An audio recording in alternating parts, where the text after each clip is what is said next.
Livro 11º, capítulo 1, Esdras 1 e Neemias 3. No primeiro ano do reinado de Ciro, rei dos persas, 70 anos depois que as tribos de Judá e de Benjamim foram levadas escravas para a Babilônia, Deus, tocado de compaixão pelo sofrimento delas, realizou o que havia predito pelo profeta Jeremias, antes mesmo da ruína de Jerusalém, que passados 70 anos em dura escravidão sob Nabucodonosor e seus descendentes, voltaríamos ao nosso país, reconstruiríamos o templo e desfrutaríamos a nossa primeira felicidade. Assim pôs ele no coração de Ciro escrever uma carta e enviá-la por toda a Ásia. Eis o que declara o rei Ciro: cremos que o Deus Todo-Poderoso que nos constituiu rei de toda a terra é o Deus que o povo de Israel adora, pois ele predisse por meio de seus profetas que nós traríamos o nome que trazemos e reconstruiríamos o templo de Jerusalém na Judéia, consagrado à sua honra. Esse soberano falava assim porque lera nas profecias de Isaías, escritas 210 anos antes que ele tivesse nascido e 140 anos antes da destruição do templo, que Deus lhe tinha feito saber que constituiria Ciro rei sobre várias nações e inspirar-lhe-ia a resolução de fazer o povo voltar a Jerusalém para reconstruir o templo. Essa profecia causou-lhe tal admiração que, desejando realizá-la, mandou reunir na Babilônia os principais dos judeus e anunciou que lhes permitia voltar ao seu país e reconstruir a cidade de Jerusalém e o templo, que eles não deveriam duvidar de que Deus os auxiliaria nesse desígnio e que escreveria aos príncipes e governadores de suas províncias vizinhas da Judéia para que lhes fornecessem o ouro e a prata de que iriam precisar e as vítimas para os sacrifícios. Depois desse favor,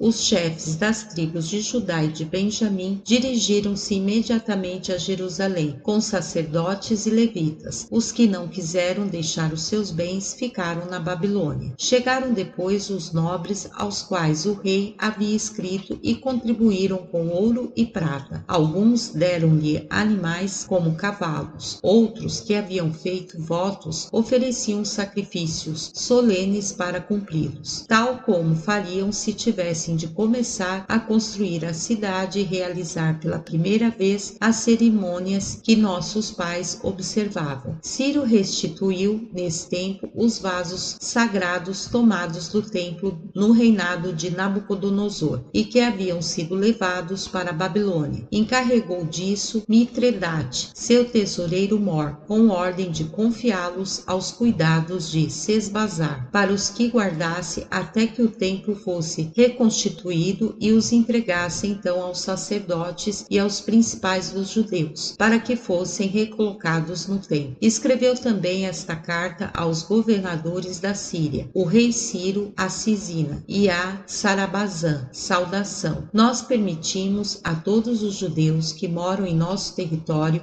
e que quiserem voltar ao seu país, que para lá se retirem com toda liberdade e reconstruam a cidade de Jerusalém e o templo de Deus. Enviamos Zorobabel, seu príncipe, e Mitredate, nosso tesoureiro mor, para que lhe lancem os alicerces e o elevem à altura de 60 côvados, com a mesma largura, e 3 ordens de pedras polidas e uma da madeira que existe naquela província. Queremos também que lá se erga um altar para se oferecerem sacrifícios a Deus e entendemos que todas as despesas sejam feitas por nossa conta. Restituímos também, por meio de Mitredate e de Zorobabel, os vasos sagrados que o rei Nabucodonosor retirou do templo, para que lá sejam recolocados. Seu número é de 50 bacias de ouro e 400 de prata, 50 vasos de ouro e 400 de prata, 50 baldes de ouro e 500 de prata, 30 grandes pratos de ouro e 300 de prata, 30 grandes taças de ouro e 2.400 de prata, e além disso 1.000 outros grandes vasos. Concedemos ainda aos judeus as mesmas rendas de que seus predecessores desfrutavam, e lhes damos como compensação animais, vinho e óleo, 205 5.500 medidas de trigo que queremos que sejam tomadas nas terras de Samaria. Os sacerdotes oferecerão a Deus todas as vítimas em Jerusalém, segundo a lei de Moisés, e rogarão pela nossa prosperidade, pela de nossos descendentes e pelo império dos persas. E se alguns forem tão obstinados que não queiram obedecer às nossas ordens, queremos que sejam crucificados e que os seus bens sejam confiscados em nosso proveito. Era o que diziam as cartas de Ciro. O número de judeus que voltaram a Jerusalém foi de 42.462. Capítulo 2. Esdras 4. Depois da ordem expedida por Ciro, os judeus lançaram os alicerces do templo e trabalharam com ardor para reconstruí-lo. As nações vizinhas, particularmente os xuteenses, que Salmaneser, rei da Síria, fizera vir da Pérsia e da Média, para povoar Samaria depois de haver levado os israelitas. Pediram aos governadores e aos que tinham o encargo da direção dessa obra que ordenassem aos israelitas cessar os trabalhos e suspender a reconstrução da cidade. Esses indivíduos, subornados por elas, venderam-lhes a negligência com a qual executaram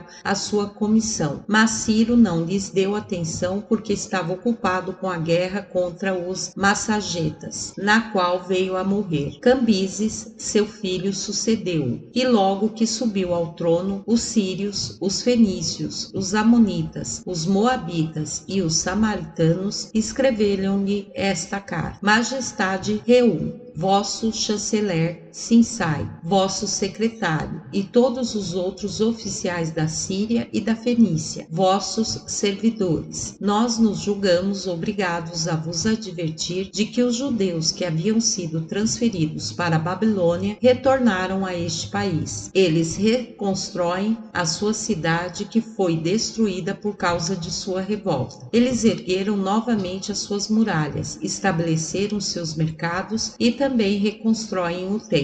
Se isso lhes for mesmo permitido, majestade, e eles continuarem os trabalhos, logo que os terminarem, certamente hão de se recusar a pagar o tributo a vossa majestade e a fazer o que vossa majestade lhes determinar, porque estão sempre prontos a opor-se aos reis, pela sua inclinação a querer mandar e nunca obedecer. Por isso, vendo com que entusiasmo eles trabalham na reconstrução do templo, julgamos nosso dever avisar vossa majestade que, se vos aprouver ler os registros dos reis vossos predecessores, vereis que os judeus são naturalmente inimigos dos soberanos e que por esse motivo a sua cidade foi destruída. A isso podemos acrescentar que, se vossa majestade permitir que eles a reconstruam e a cerquem de novo com muralhas, a reconstruam e a cerquem de novo com muralhas, eles vos fecharão a passagem da Fenícia e da Baixa Síria. Capítulo 3. Essa carta deixou Cambises muito irritado e, sendo naturalmente mau, respondeu: O rei Cambises a Reum, nosso chanceler, a Sinsai, nosso secretário, a Belcém e aos outros habitantes de Samaria e da Fenícia, saudação. Depois de receber a vossa carta, mandamos consultar o registro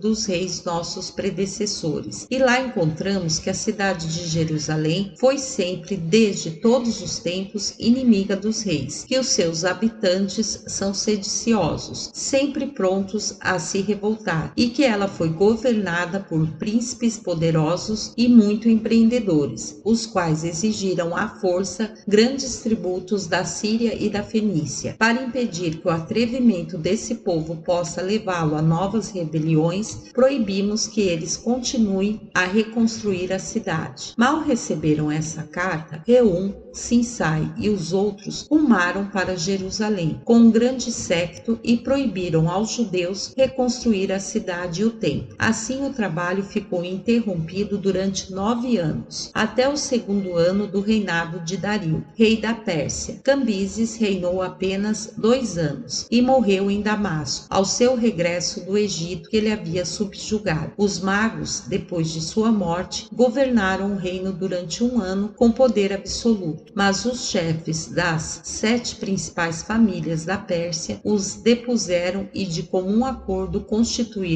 Dario, filho de Estaspe, rei. Capítulo 4. Esdras 5 e 6. Dario era ainda um simples cidadão, mas fizera a Deus um voto. Se um dia subisse ao trono, restituiria ao templo em Jerusalém tudo que estava ainda na Babilônia dos vasos sagrados. Quando ele foi proclamado rei, aconteceu que Zorobabel, príncipe dos judeus, que era seu velho amigo, estava próximo dele, e assim confiou a ele e a 2 outros dos principais a direção de sua casa e de tudo o que mais de perto se referia à sua pessoa. O grande rei, no primeiro ano de seu reinado, ofereceu um suntuoso banquete aos seus principais auxiliares, aos maiorais dos medos e dos persas e aos governadores das 127 províncias, sobre as quais estendia o seu domínio, que ia desde as Índias até a Etiópia. Terminado o banquete, todos se retiraram, e Dario dormiu um pouco, mas logo acordou. Não podendo conciliar o sono novamente, pôs-se a conversar com aqueles 3 oficiais. Ele prometeu conceder a quem melhor resolvesse o problema que iria propor que se vestisse de púrpura, usasse um colar de ouro, bebesse em taça de ouro, dormisse em um leito de ouro, passeasse num carro em que os arreios dos cavalos eram de ouro, usasse uma tiara de fino linho, se sentasse perto dele e fosse considerado seu parente. Perguntou então ao primeiro se a mais forte de todas as coisas do mundo não era o vinho, ao segundo se não eram os reis, ao terceiro se não eram as mulheres ou a verdade. Disse-lhes que pensassem. No dia seguinte, pela manhã, mandou chamar os príncipes, os grandes senhores da Pérsia e da Média. Sentou-se no trono de onde costumava distribuir a justiça e ordenou aos 3 oficiais que respondessem na presença de toda a assembleia as perguntas que havia feito. O primeiro, para mostrar a força do vinho, falou assim: parece-me não haver melhor prova para mostrar que tudo cede à força do vinho, que vermos como ele perturba a razão e põe os próprios reis em tal estado que eles se tornam como crianças, as quais têm necessidade de serem guiadas, como dá aos escravos a liberdade de falar, deles tirada pela escravidão, e torna os pobres tão contentes quanto os ricos, como muda de tal sorte o espírito dos homens que mesmo nas maiores misérias afoga os sentimentos de sua desgraça, como os faz esquecer a própria desdita e os persuade de que estão em tal abundância que só falam de milhões, como lhes põe na boca as palavras que usam os que se encontram no cume da glória, e lhes tira o medo das pessoas mais temíveis e dos maiorais monarcas, como os faz não conhecer e até odiar os seus melhores amigos. Depois eles adormecem e, despertando, encontram-se com um espírito tranquilo e nem se lembram mais do que disseram ou fizeram durante a embriaguez. Assim creio que o vinho deve passar pela coisa mais forte do mundo. Depois que o primeiro assim falou em favor do vinho, o outro, encarregado de mostrar que nada iguala ao poder dos reis, procurou prová-lo com estas palavras: ninguém pode duvidar de que os homens são os senhores do universo, pois dominam toda a terra e o mar e fazem uso dos elementos para o que bem lhes parece. Mas os reis governam os homens e reinam sobre aqueles que dominam todos os animais. Que há, pois, que se possa comparar ao seu poder? Eles governam os seus súditos, e estes estão sempre prontos a obedecê-lo. Ele os põe, quando lhe apraz, em todos os perigos da guerra. E embora seja necessário forçar muralhas ou combater em campos abertos, ou atacar em momentos inacessíveis, eles não impõem dificuldade para se expor à morte e obedecê-lo, depois de vencerem as batalhas, obtendo vitórias à custa do próprio sangue sangue. Toda vantagem e toda glória reverte em favor do rei, bem como o fruto dos trabalhos e dos suores daqueles dentre o povo, que enquanto os demais pegam em armas, cultivam a terra, assim os príncipes recolhem o que não tiveram o trabalho de semear, desfrutam todas as espécies de prazer e dormem à vontade, enquanto seus guardas velam a porta sem dela se afastar, por maiores que sejam as necessidades que os chamem a outros lugares. Pode-se, pois, duvidar de que o poder dos reis não supere a todos os outros? Zorobabel, que devia falar por último para mostrar que o poder das mulheres e da verdade é o mais forte, assim se expressou: estou de acordo com a força do vinho e o poder dos reis, mas ouso afirmar que o poder das mulheres é ainda maior. Os homens e os reis têm nelas a sua origem, e se elas não tivessem posto no mundo, os que cultivam as terras, a vinha não produziria o fruto cujo suco é tão agradável. De tudo teríamos falta sem as mulheres. Devemos ao seu trabalho as principais comodidades da vida. Elas fiam a lã e o tecido com que nos vestimos. Têm cuidado de nossas famílias e não poderíamos passar sem elas. A sua beleza tem tanto encanto que nos fazem desprezar o ouro, a prata e tudo o que há de mais rico no mundo para ganharmos o seu afeto. Para segui-las, abandonamos, sem pesar, mãe, pai, parentes, amigos e a nossa própria pátria. Fazemo-las senhoras não somente de tudo o que conquistamos com 1000 trabalhos na terra e no mar, mas de nós mesmos. Acrescentarei que vi o rei, senhor de tantas nações, permitir que Apameia, sua senhora, filha de Rapsacés Temazim, lhe batesse no rosto e lhe arrancasse a coroa para pô-la na própria cabeça. E viu o grande príncipe rir-se quando ela estava de bom humor, afligir-se quando ela estava triste, adulá-la, unificar-se aos sentimentos dela e rebaixar-se até pedir-lhe desculpas, quando julgava tê-la desgostado em alguma coisa. Todos os assistentes ficaram tão impressionados com essas palavras que começaram a se entreolhar. Zorobabel então passou do louvor às mulheres ao da verdade. Mostrei qual o poder das mulheres, mas nem as mulheres nem os reis são comparáveis à verdade. Por mais que seja a terra, por mais alto que seja o céu, por mais rápido que seja o curso do sol, é Deus que os move e governa. Deus é justo e verdadeiro, e assim é evidente que nada se iguala ao poder da verdade. A injustiça nada pode contra ela, enquanto todas as demais coisas são perecíveis e passam como um relâmpago. Ela é imortal e subsiste eternamente. Além disso, as vantagens com que nos enriquece não duram menos que ela mesma. A fortuna não poderia tirá-la de nós, nem o tempo alterá-la, porque está acima do alcance deles, e ela é tão pura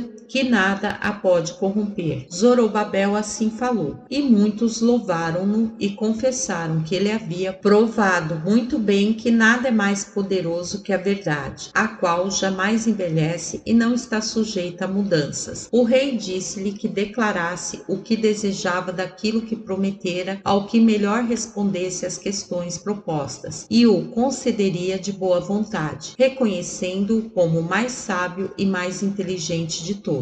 Disse ainda que desejava no futuro receber os seus conselhos e ter tanta consideração por ele como a um parente. Zorobabel respondeu-lhe que não lhe pedia outra graça senão que cumprisse o voto que havia feito antes de ser elevado à dignidade da coroa: mandar reconstruir Jerusalém, restaurar o templo de Deus e restituir todos os vasos sagrados que o rei Nabucodonosor mandara tirar e levar para a Babilônia. O rei então levantou-se do trono com o rosto alegre, beijou Zorobabel e ordenou que se escrevesse aos governadores de suas províncias para que o ajudassem a reconstruir o templo, bem como aos que o acompanhassem na viagem a Jerusalém. Deu também aos magistrados das Síria e da Fenícia ordem para que mandassem cortar cedros sobre o monte Líbano e os fizessem levar a Jerusalém e para que ajudassem os que iam reconstruir a cidade. Essas mesmas cartas diziam que o rei desejava que todos os judeus que fossem a Jerusalém de volta do cativeiro fossem libertados. Proibiam a todos os seus oficiais fazer-lhes imposições ou obrigá-los a pagar tributo e ordenavam que lhes fosse permitido cultivar todas as terras aproveitáveis. O rei ordenava aos idumeus, aos samaritanos e aos da Baixa Síria que lhes entregassem tudo o que os seus pais haviam possuído e contribuíssem com 50 talentos para a construção do templo. Permitia também aos judeus oferecer a Deus os mesmos sacrifícios e observar as mesmas cerimônias que seus antepassados. Podiam ainda tomar do fundo dos bens reais o que fosse necessário para as vestes dos sumos sacerdotes e dos outros sacerdotes e para os instrumentos de música com os quais os levitas cantavam louvores a Deus. E a cada ano se daria aos guardas do templo e da cidade terras e o dinheiro necessário à sua manutenção. Por fim, Dario confirmou tudo o que Ciro havia determinado, tanto para a restauração da nação judaica, quanto para a restituição dos vasos sagrados. Depois que Zorobabel obteve do soberano tudo o que podia desejar, a primeira coisa que fez ao sair do palácio foi elevar os olhos ao céu e agradecer a Deus o favor que ele lhe fizera, ou seja, torná-lo perante o príncipe o mais hábil e inteligente de todos. Confessou que devia toda a sua felicidade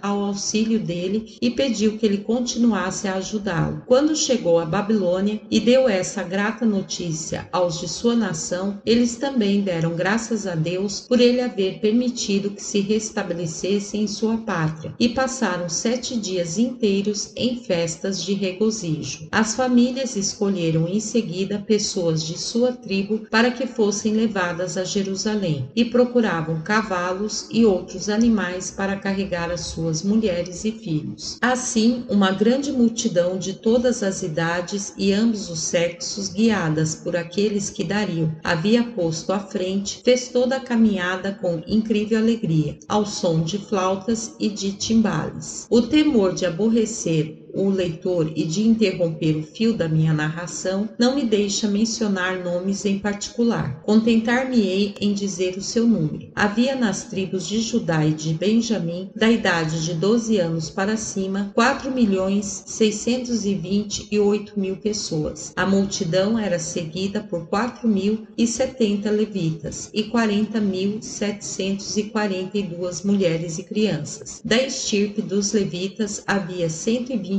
cantores, 110 porteiros e 322 que serviam no santuário. 652 se diziam israelitas, sem poder prová-lo. Não foram reconhecidos como tais. 525 haviam desposado mulheres que eles diziam ser da descendência dos sacerdotes e dos levitas, mas os seus nomes não constavam das genealogias. 7.337 escravos caminhavam atrás deles, bem como 240 cantores e cantoras. Havia ainda 435 camelos e 525 cavalos, ou outros animais de carga, no transporte das bagagens. Zorobabel, de que falamos há pouco, era filho de Sealtiel, da tribo de Judá e da estirpe de Davi. Ele chefiava essa grande multidão auxiliado por Jesuá, filho de Josadaque, sumo sacerdote, Mardoqueu e Serebeu, escolhidos pelas outras duas tribos. Os dois últimos contribuíram das próprias economias com 100 peças de ouro e 5.000 de prata para as despesas dessa viagem. Os sacerdotes, os levitas e uma parte do povo judeu que estava na Babilônia voltaram para morar novamente em Jerusalém, e os que lá ficaram os acompanharam durante uma parte do caminho e depois retornaram. 7 meses depois, Jesuá, sumo sacerdote, e o príncipe Zorobabel enviaram a toda parte convites aos de sua nação para que se dirigissem a Jerusalém. Eles foram com grande alegria e, depois de construírem um altar no mesmo local onde estivera o primeiro, ofereceram sacrifícios a Deus segundo o que Moisés havia determinado. As nações vizinhas viram isso com grande desprazer, por causa do ódio que lhe voltava. Os judeus celebraram também nesse mesmo tempo a festa dos tabernáculos, segundo fora instituída anteriormente. Fizeram as oblações e os sacrifícios que se deviam fazer todos os dias, como também os dos sábados, das festas sagradas e das solenidades ordinárias. Os que haviam feito votos cumpriram-nos, oferecendo sacrifícios depois da lua nova do 7º mês. Começaram depois a trabalhar na construção do templo, sem lastimar a despesa necessária para o pagamento e a alimentação dos operários. Os sidônios enviaram, com bastante agrado, grandes vigas de cedro que haviam cortado nas florestas do Monte Líbano e ligado umas às outras, fazendo-as flutuar nas águas do mar até o porto de Jope, como Círio e Dario haviam determinado. Depois de, no 2º mês do 2º ano, lançarem os alicerces do templo, começaram no dia 1º de dezembro a construir a parte superior.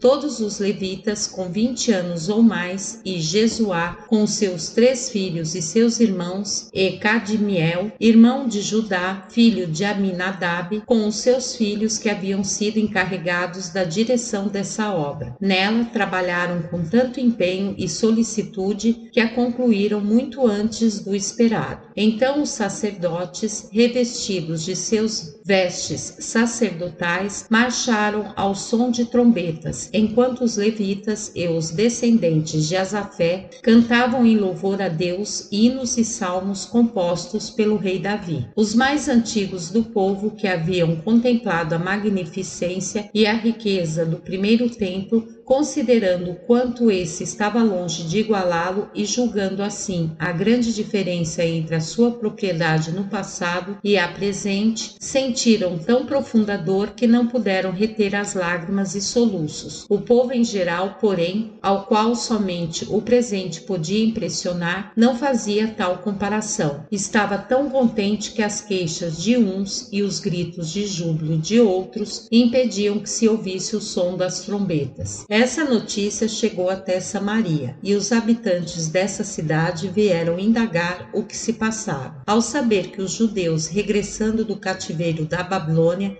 haviam reconstruído o templo, rogaram a Zorobabel, a Jesuá, sumo sacerdote, e aos principais das tribos que lhe permitissem contribuir para aquelas despesas, dizendo que adoravam o mesmo Deus e que não tinham outra religião desde que Salmaneser, rei da Assíria, os trouxera da Chuteia e da Média para morar em Samaria. Todos de comum acordo responderam que não podiam fazer o que desejavam, porque Ciro e Dario haviam permitido que só eles, os judeus, reconstruíssem o templo, mas que isso não impediria que eles e todos os de sua nação viessem adorar a Deus, o que podiam fazer com toda a liberdade. Os chuteenses, pois é assim que chamamos os samaritanos, ficaram tão ofendidos com essa resposta que persuadiram os sírios e seus governados a empregar para impedir a construção do templo os mesmos meios de que se haviam servido outrora, nos tempos de Ciro e de Cambises, acrescentando que não havia um momento a perder por causa da pressa com que os judeus trabalhavam naquela hora. Naquele mesmo tempo, Cisina, governador da Síria e da Fenícia, acompanhado por Sarabazã e por alguns outros, veio a Jerusalém e perguntou aos principais dos judeus quem lhes permitira reconstruir o templo, fazendo-o tão robustecido que mais parecia uma fortaleza, e também cercar toda a cidade com muralhas tão espessas. Zorobabel e o sumo sacerdote responderam que eram servidores do Deus Todo-Poderoso, que o templo fora outrora construído em sua honra por um de seus reis, que era um dos mais bem-aventurados príncipes do mundo, ao qual nenhum outro jamais se igualara em sabedoria e inteligência, que aquele soberbo edifício fora conservado intacto durante vários séculos, que seus antepassados, tendo desgostado a Deus com seus pecados, haviam permitido que Nabucodonosor, rei de Babilônia e da Caldeia, tomasse a cidade, a destruísse e incendiasse, bem como ao templo, depois de retirar dele tudo o que existia de mais precioso, e levasse o povo escravo para a Babilônia, que Ciro, depois rei da Pérsia e da Babilônia, ordenara expressamente por cartas escritas a esse respeito, que se reconstruísse o templo e que depois de terminado se levassem para lá os vasos sagrados que haviam sido dele retirados e que os confiara a Zorobabel e a Mitredate, seu tesoureiro mor, que antes, para apressar a construção do templo, havia mandado abasar a Jerusalém, o qual então já lhe lançara os alicerces, e desde então somente as nações inimigas haviam feito esforços para impedir os trabalhos, e que, como prova daquela afirmação, ele precisava apenas escrever ao rei para que este lhe mostrasse nos registros dos reis precedentes se tudo não se havia passado como estavam dizendo. Cisina e os que o acompanhavam ficaram satisfeitos com essas razões e não impediram a continuação dos trabalhos, mas indagaram antes da vontade do rei e para isso lhe escreveram. No entanto, os judeus temiam que esse príncipe se arrependesse da permissão concedida. Porém, os profetas Ageu e Zacarias disseram-lhes que nada temesse, nem de Dario, nem dos persas, porque estavam informados da vontade de Deus sobre aquele assunto. Assim, tranquilizaram-se e continuaram a trabalhar com o mesmo ardor. Os samaritanos, os juteenses, não deixaram, por sua vez, de escrever ao rei Dário, contando que os judeus fortificavam a sua cidade e construíam um templo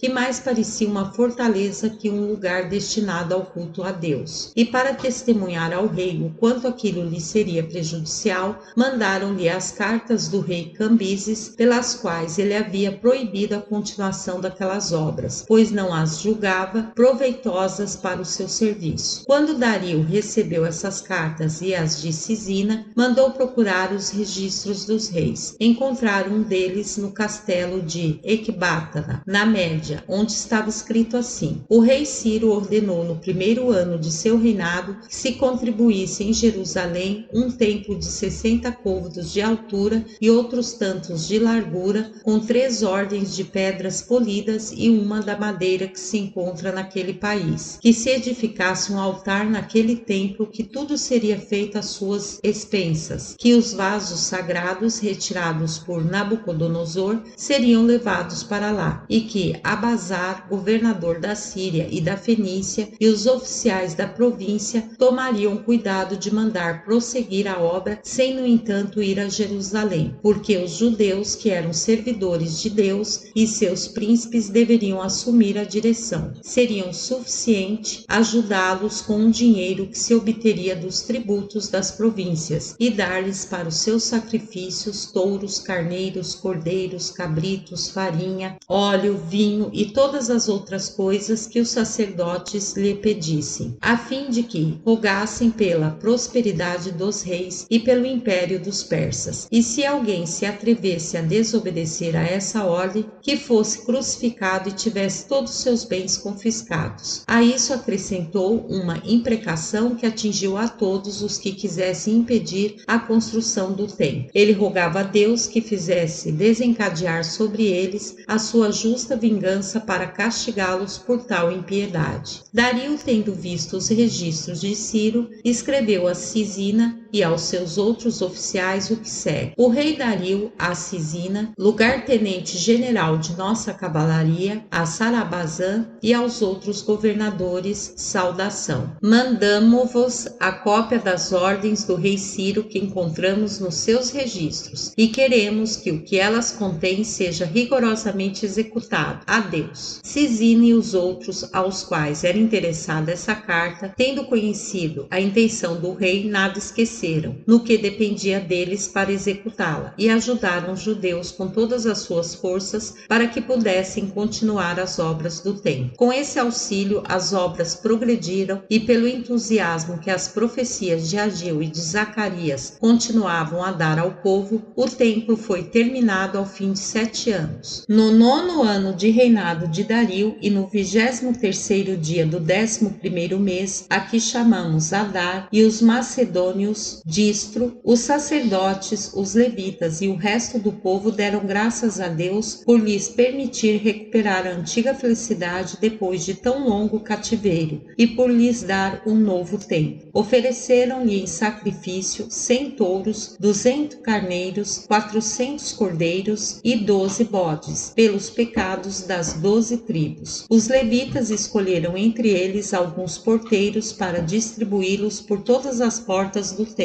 segundo ordenava a lei de Moisés. A festa dos pães ázimos aproximava-se e devia ser celebrada no 1º mês, a que os macedônios denominam Xântico e nós Nisan. O povo das aldeias e das cidades veio a Jerusalém com as suas mulheres e filhos e, depois de se haverem purificado, ofereceram um cordeiro pascal no 14º dia da lua do mesmo mês, segundo o costume de nossos antepassados. Passaram 7 dias em banquetes de regozijo, sem deixar de oferecer a Deus os holocaustos e de agradecer-lhe por haver tocado o coração do rei, que lhes permitira regressar ao seu país. Estabeleceram em seguida uma nova forma de governo aristocrático, no qual os sumos sacerdotes tiveram sempre autoridade soberana, até que os asmoneus chegaram à realeza e assim os judeus tornaram a entrar no governo monárquico, sob o qual tinham vivido durante 532 anos, 6 meses e 10 dias, desde Saul e Davi até o cativeiro. Antes também haviam sido governados durante mais de 500 anos, desde Moisés e Josué, por aqueles aos quais davam o nome de juízes. No entanto, os samaritanos, que além do ódio e da inveja que tinham de nossa nação, não podiam tolerar a obrigação de contribuir com as coisas necessárias para os nossos sacrifícios e, além disso, se vangloriavam de ser do mesmo país que os persas. Não deixavam do mesmo modo de nos fazer todo o mal que podiam. E os governadores da Síria e da Fenícia não perdiam ocasião alguma de secundá-los em seus desígnios. O Senado e o povo de Jerusalém, vendo-os tão animados contra si, resolveram enviar Zorobabel e 4 outros dos mais ilustres a Dario para se queixar dos samaritanos. Logo que esse príncipe escutou os deputados, mandou que lhes dessem cartas endereçadas aos principais oficiais de Samaria,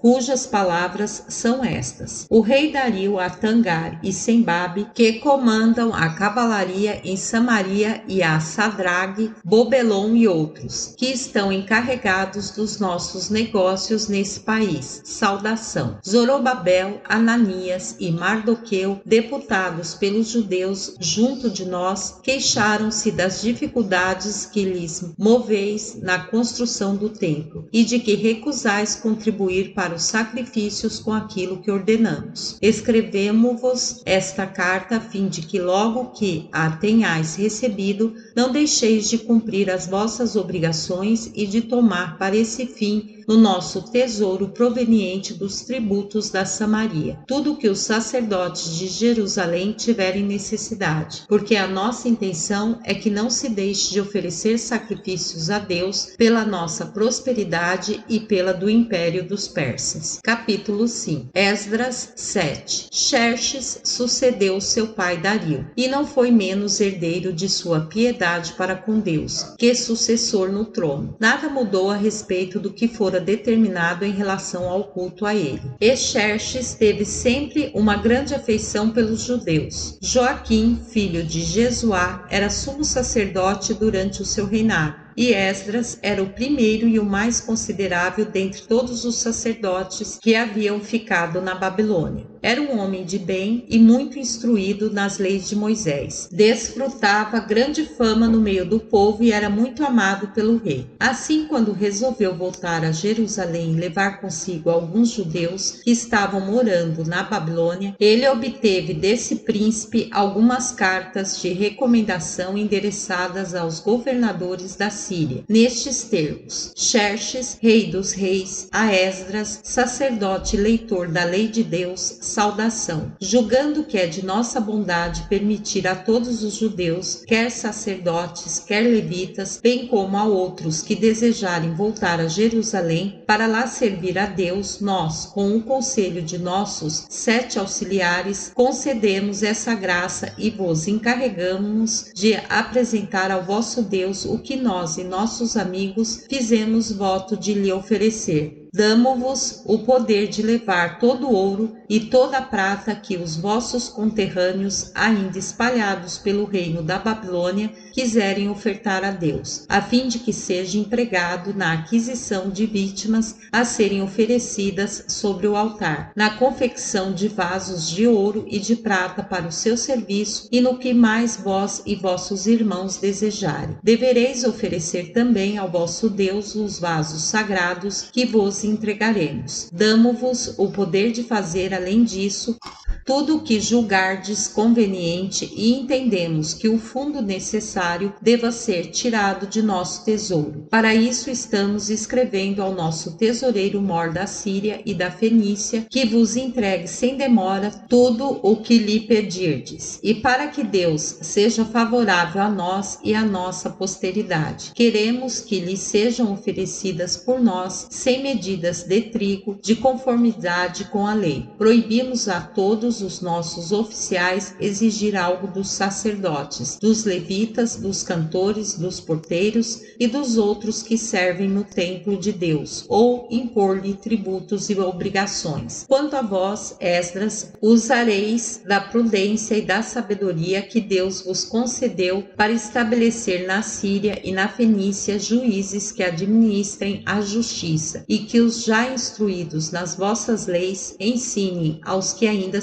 as ignoram e castiguem com multas ou mesmo com a morte os que não temerem violar os vossos mandamentos e os nossos. Esdras, ao receber essa carta, adorou a Deus e deu-lhe imensas graças, pois só podia atribuir ao seu auxílio demonstrações de bondade tão extraordinárias da parte do rei. Reuniu em seguida todos os judeus que estavam na Babilônia, leu-lhes as cartas e, conservando o original, enviou cópias aos judeus que estavam na Média. Pode-se imaginar a alegria que eles sentiram por saber da piedade do rei para com Deus e de seu afeto por Esdras. Muitos decidiram dirigir-se imediatamente à Babilônia, com o que possuíam de bens, a fim de irem com Esdras a Jerusalém. Mas o resto dos israelitas não quis abandonar esse país. Assim, somente as tribos de Judá e de Benjamim voltaram a Jerusalém e estão ainda hoje sujeitas, numa parte da Ásia e da Europa, ao domínio dos romanos. As outras 10 tribos permaneceram além do Eufrates e é incrível o quanto se multiplicaram. Dentre os que se dirigiram em grande número a Esdras, havia muitos sacerdotes, levitas, porteiros, cantores e outros consagrados ao serviço de Deus. Ele os reuniu ao longo do Eufrates e depois de jejuarem durante 3 dias e orarem a Deus pedindo proteção na viagem, puseram-se a caminho no 12º dia do 1º mês do 7º ano do reinado de Xerxes, sem que Esdras quisesse receber a escola da cavalaria oferecida pelo príncipe, declarando que confiava no auxílio de Deus que cuidava dele e de seu povo. Chegaram no 5º mês do mesmo ano a Jerusalém. Esdras entregou logo aos que tinham a guarda dos tesouros do templo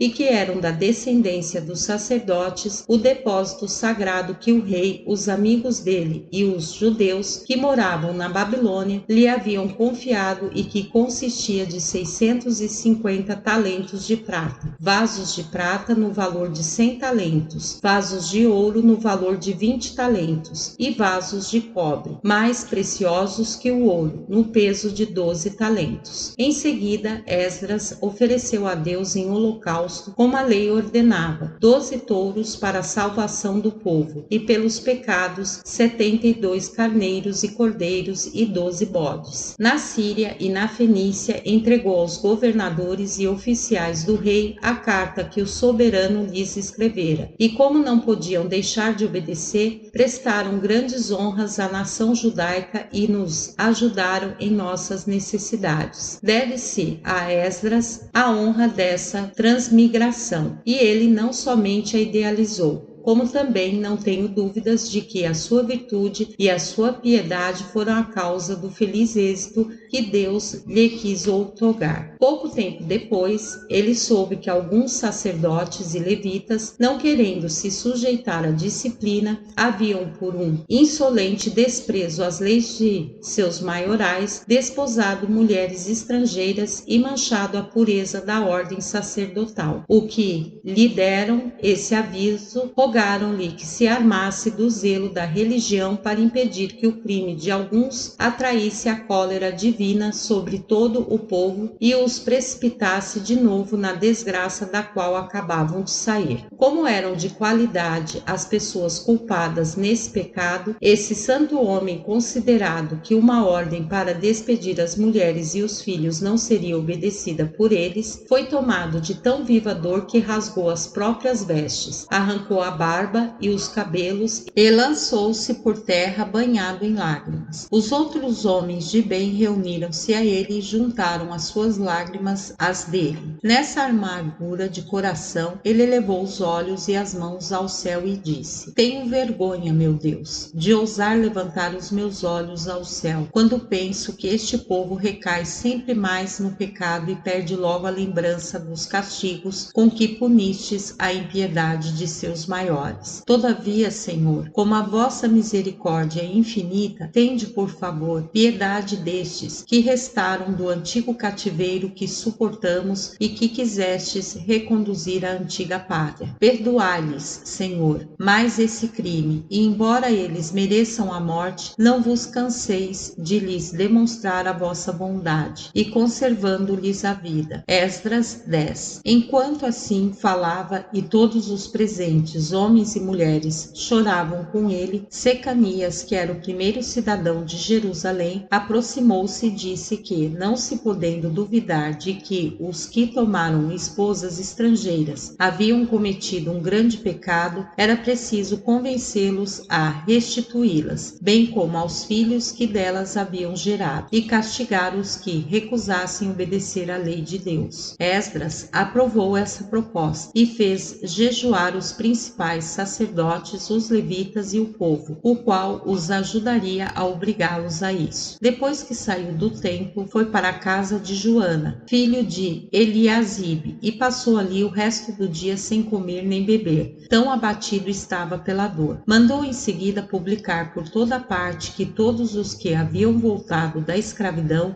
deveriam vir dentro de 2 ou 3 meses a Jerusalém, sob pena de serem excomungados e de terem os seus bens confiscados em favor do tesouro do templo, segundo o juízo que seria pronunciado pelos anciãos. No terceiro dia, que era o 20º do 9º mês, que os hebreus chamam Tebete, e os macedônios a Peleia, os da tribo de Judá e de Benjamim dirigiram-se à parte superior do templo, e os principais assentaram-se. Esdras levantou-se e disse-lhes que os que haviam desposado mulheres estrangeiras contra a proibição da lei tinham cometido um grande pecado e que Deus só tornaria a ser-lhes favorável se as mandassem embora. Todos responderam em voz alta que o fariam de boa vontade, mas o número delas era tão grande e a estação tão contrária, pois era inverno, de frio intenso, que aquilo não podia ser feito imediatamente. Assim seria necessário um pouco de paciência. Enquanto isso, os principais dentre o povo que estivesse isentos desse pecado, ajudados pelos anciãos, informar-se-iam com exatidão a respeito dos que haviam transgredido a determinação da lei. A proposta foi aprovada fechada, e no primeiro dia do 10º mês começou-se a indagação dos que haviam contraído matrimônio ilícito. A investigação durou até quase o primeiro dia do mês seguinte, e vários parentes de Jesuá, sumo sacerdote, dos outros sacerdotes, dos levitas e de outros dentre o povo, devolveram imediatamente as suas mulheres, preferindo assim a observância da lei, a paixão que sentiam por elas, por maior que fosse. Depois ofereceram a Deus carneiros em sacrifício, para aplacar-lhe a cólera. Eu poderia citar nomes, mas não julgo necessário. Dessa forma, Esdras remediou o erro cometido por esses matrimônios profanos e aboliu esse mau costume, no qual ninguém mais caiu. No 7º mês, que era o tempo de se comemorar a festa dos tabernáculos, quase todo o povo reuniu-se próximo da porta do templo, a qual está do lado do oriente, e rogou a Esdras que lhes desse a lei de Moisés. Ele consentiu, e essa leitura durou desde a manhã até a tarde. Eles se foram tão comovidos que derramavam lágrimas, porque aquelas santas leis não somente lhes mostraram o que eles deviam fazer no tempo presente e no futuro, como também revelaram que, se as tivessem observado no passado, não teriam caído em tantas desgraças. Esdras, vendo-os naquela aflição, disse-lhes que se retirassem para suas casas e enxugassem as lágrimas, pois não deviam chorar no dia de uma festa tão solene, e sim alegrar-se e regozijar-se, e aproveitar o arrependimento que demonstravam pelas suas faltas passadas para não cometer outras semelhantes no futuro. Essas palavras consolaram-nos, e eles celebraram alegremente durante 8 dias essa grande festa,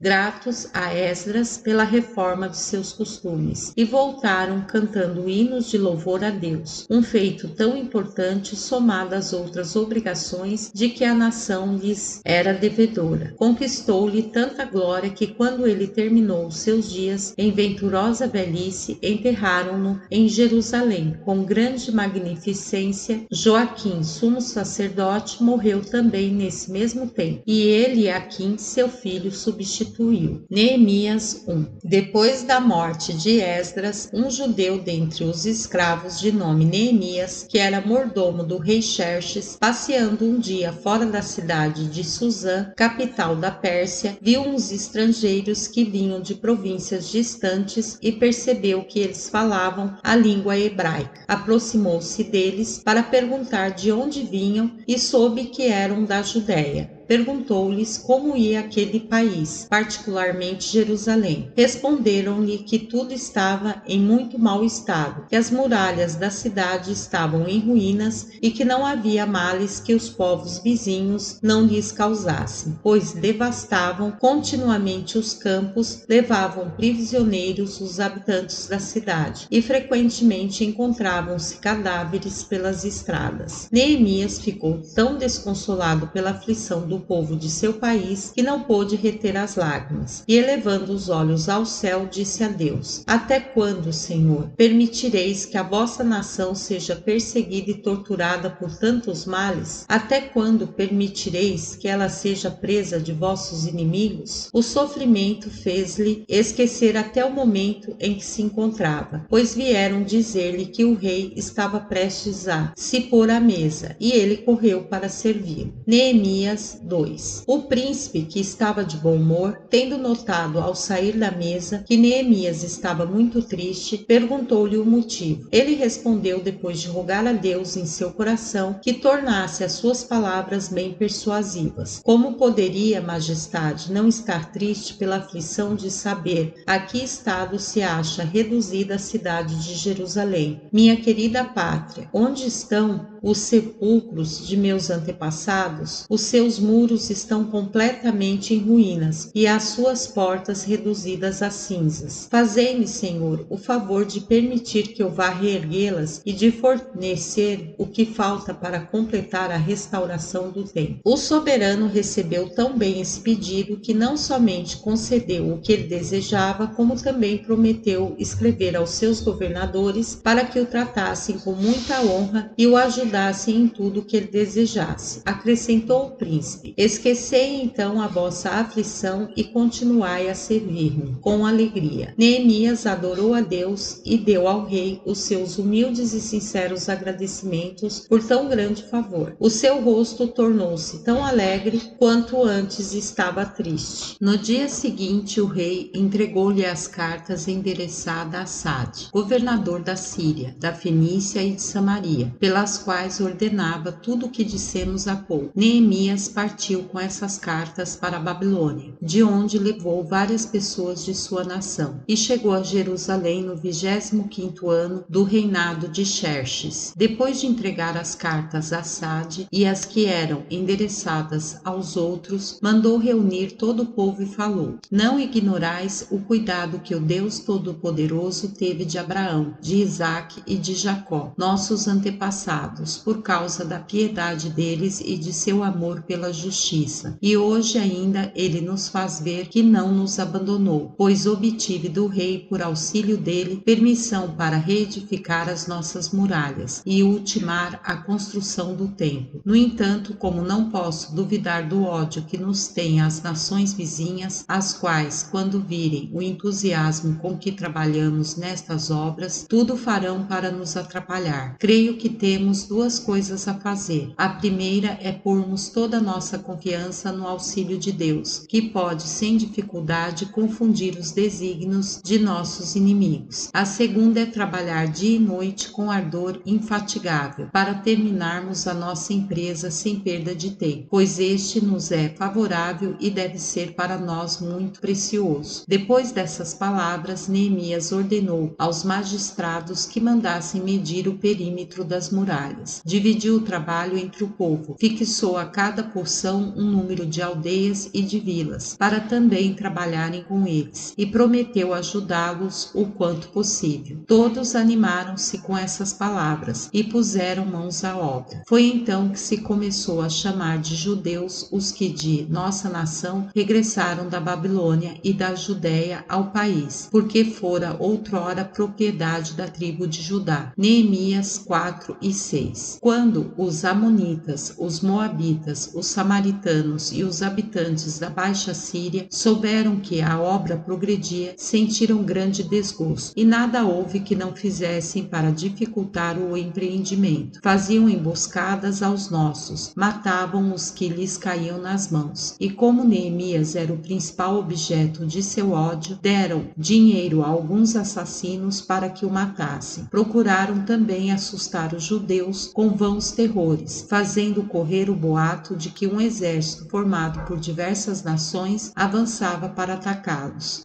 Tantos esforços e artifícios acabaram assustando o povo, e pouco faltou para que abandonassem o empreendimento. Nada, porém, foi capaz de assustar ou desanimar Neemias. Intrépido, em meio a tantas dificuldades, continuou a trabalhar com mais ardor do que nunca, e fez-se acompanhar por alguns soldados para lhe servirem de guardas. Não que tivesse medo da morte, mas por saber que os seus concidadãos perderiam a coragem se não tivessem mais entre eles para animá-lo na execução de tão santa empresa. Ordenou aos operários que no trabalho mantivessem a espada sempre ao lado e perto de si os seus escudos, para deles se servirem em caso de necessidade. Colocou trombeteiros de 500 em 500 passos para dar o alarme e obrigar o povo a tomar logo as armas se aparecessem os inimigos. Ele mesmo fazia durante toda a noite a ronda pela cidade. Para fazer o trabalho progredir, não bebia, não comia e não dormia, exceto quando obrigado pela necessidade. Isso ele fez não por pouco tempo, mas de forma contínua pelo espaço de 27 meses, que foi o quanto empregaram na restauração das muralhas da cidade. Por fim, a obra foi concluída no 9º mês do 28º ano do reinado de Xerxes. Então Neemias e todo o povo ofereceram sacrifícios a Deus, e passaram 8 dias em festas e banquetes de regozijo, o que causou aos sírios visível desprazer. Neemias, vendo que Jerusalém não estava bastante povoada, induziu os sacerdotes e os levitas que moravam no campo a vir para a cidade morar nas casas que ele mandara construir e obrigou os camponeses a lhes trazer os dízimos, o que eles fizeram com prazer, a fim de que nada os pudesse impedir de se dedicar inteiramente ao serviço de Deus. Assim, Jerusalém povoou-se, e esse grande homem, após realizar ainda outras coisas dignas de mérito, morreu em idade avançada. Era um homem tão bom, justo e zeloso do bem de sua pátria, a quem ela é devedora de tantos benefícios, que a sua memória jamais há de perecer entre os judeus. Capítulo 6. Ester 1. Depois da morte do rei Xerxes, Ciro, seu filho, que os gregos chamam Artaxerxes, sucedeu. Os judeus correram grande perigo de serem inteiramente exterminados durante o seu reinado, conforme vamos narrar. Antes, porém, falaremos do soberano, dizendo que ele desposou uma mulher judia que era de família real e a qual toda a nossa nação reconhece dever, abaixo de Deus, a sua salvação. Quando esse novo rei subiu ao trono de seu pai e estabeleceu governadores nas 127 províncias sujeitas ao império, desde as Índias até a Etiópia, ele resolveu no 3º ano de seu reinado entreter a eles e aos amigos durante 180 dias na cidade de Suzã, capital da Pérsia, com uma suntuosidade extraordinária. Os embaixadores de várias nações lá ficaram durante 7 dias. Os banquetes realizaram-se sob os pavilhões sustentados por colunas de ouro e de prata e cobertos de ricos tapetes, tão espaçosos que podiam abrigar um grande número de pessoas. Toda a baixela de que se serviam era de ouro e enriquecida de pedras preciosas. Artaxerxes ordenou aos seus serventes que não obrigassem ninguém a beber segundo o costume dos persas, mas deixassem a cada qual a liberdade de fazer como quisesse. Mandou ao mesmo tempo proclamar por toda parte de seu território que o povo deixasse de trabalhar durante alguns dias e pensasse apenas em se regozijar e em desejar-lhe um feliz reinado. A rainha Vaste, ao mesmo tempo, cuidava das damas de seu palácio, com magnificência igual a que o rei dispensava aos grandes e aos príncipes. Artaxerxes, querendo mostrar que ela sobrepujava a todas as outras mulheres em beleza, mandou que comparecesse à grande assembleia. Mas como o costume dos persas não permite às mulheres se apresentarem diante de estrangeiros, ela decidiu não aparecer, embora o rei enviasse diversas vezes os eunucos para buscá-la. Essa teimosia o aborreceu. Ele saiu do banquete, reuniu os magos que entre os persas interpretam as leis e queixou-se a eles de ter várias vezes pedido à rainha que comparecesse ante a assembleia e que ela não queria obedecer. Ordenou-lhes então que dissessem a que a lei se obrigava naquele caso. Memucã, um deles, respondeu que aquela desobediência da rainha e a injúria que ela fizera ao rei não somente atingia e ofendia o soberano, mas também a todos os persas, porque as suas mulheres, vendo que a rainha não temia ofender tão poderoso príncipe com aquele insolente desprezo, seriam também levadas a desprezar os maridos, para imitar-lhe o exemplo. E assim aconselhava-o a castigá-la severamente e a mandar publicar em todo o seu território o que fosse determinado contra ela. Os outros magos, depois dessa opinião, deram também cada qual o seu parecer e chegaram à conclusão de que o rei deveria repudiar a rainha e desposar uma outra. Ester 2. Tal determinação deixou o príncipe muito aflito, porque ele, de um lado, ele não queria contrariar as leis, e de outro nutria uma violenta paixão pela rainha, por causa de sua extrema beleza. Seus amigos, vendo-o tão agitado, aconselharam-no a afastar do coração aquele afeto que o atormentava inutilmente, a mandar procurar em todas as províncias as mais belas jovens e a desposar a que mais lhe agradasse. O amor que teria por ela diminuiria cada vez mais a paixão por Vaste, até desaparecer por completo. O rei aprovou a proposta e mandou imediatamente para esse fim que em todo o seu território se escolhessem as mais belas jovens.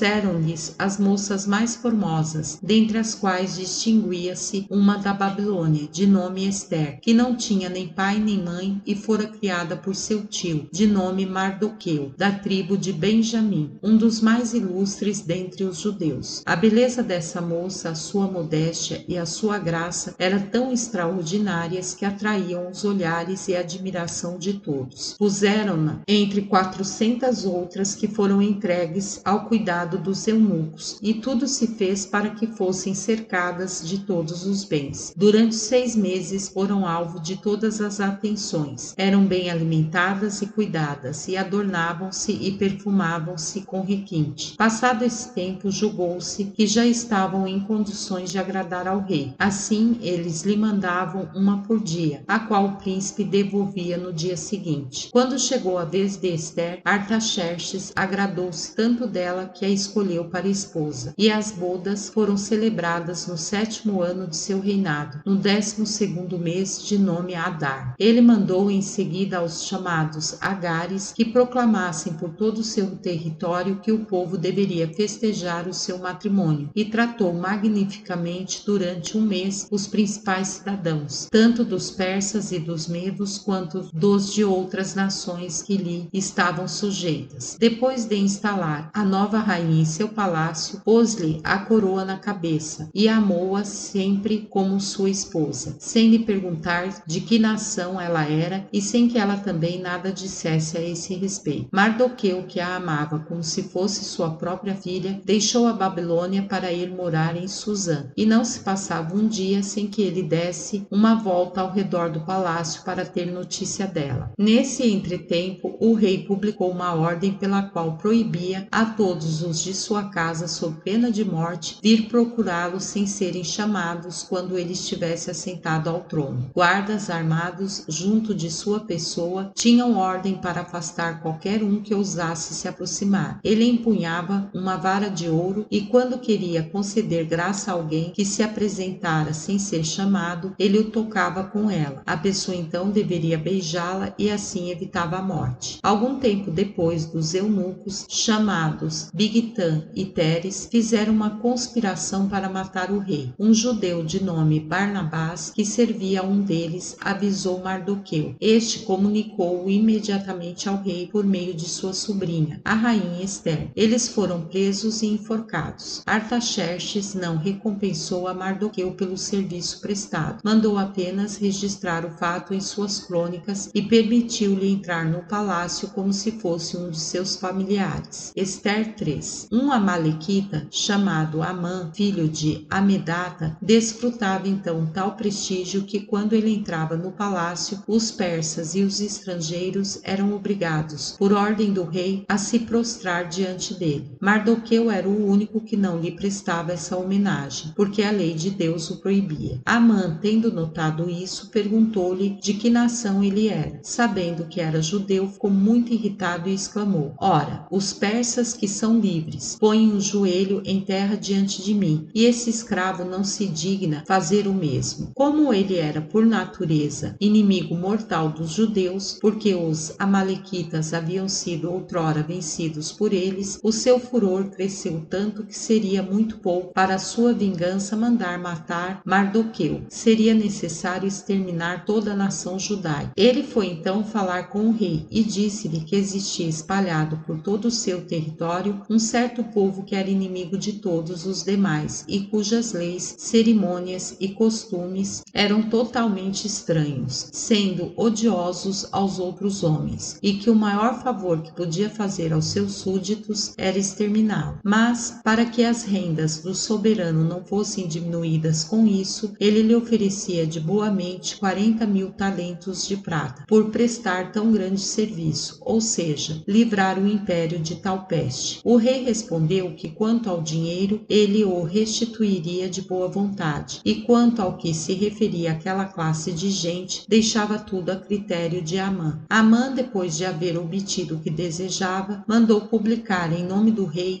em todo o seu território um edito cujas palavras eram estas: O grande rei Artaxerxes, aos 127 governadores que constituímos desde as Índias até a Etiópia, saudação.